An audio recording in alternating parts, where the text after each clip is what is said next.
I'm sure you're wondering what I'm doing at the gym currently, and I'm going to explain what I'm doing at the gym using the ideology of the potato, the egg, and the ideology of pain.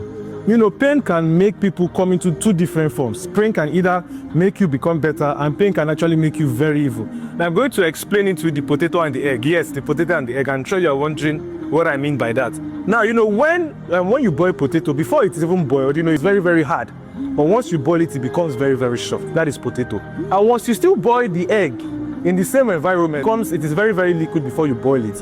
And after it is being boiled, it becomes very, very hard. And this ideology made me understand something, that, you know, two things can come from the same environment, but come out two different ways. Remember what I said in the beginning, the egg became hard before it was soft. The potato became soft when in the beginning it was hard. And that is to tell you that your environment can either change who you are, change the trajectory of who you are. But before it changes who you are, first of all, something already amplifies what you have, which is called pressure. Now let me explain what I mean by pressure. Now, not pressure in the sense of, oh, something bad is going to happen to you or not. No, pressure happens to everybody. But what pressure does is that pressure already amplifies what you have inside. If you are someone that, you know, was very callous in the beginning, someone who did not take to things, once pressure comes in, it amplifies what you have already. You understand? I'm going to explain what I mean with this very popular biblical character, which is Job.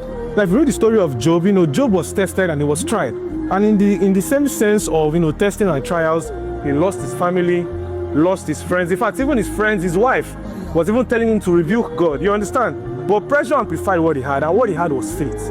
Now let's speak about Joseph.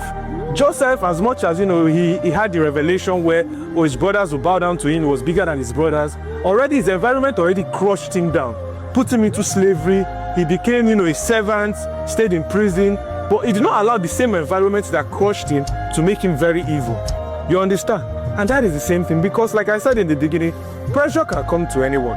Pressure is definitely going to come.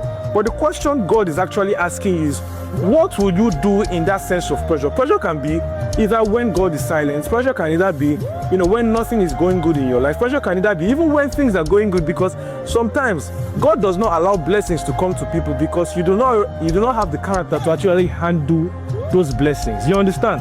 And if you're able to understand these two key ideologies very well, the ideology of the egg and the potato, you should be able to know where you stand. So the real question is not what you're going through. The real question is what you are becoming whilst going through it. Same fire that melts wax is still the same fire that actually hardens clay.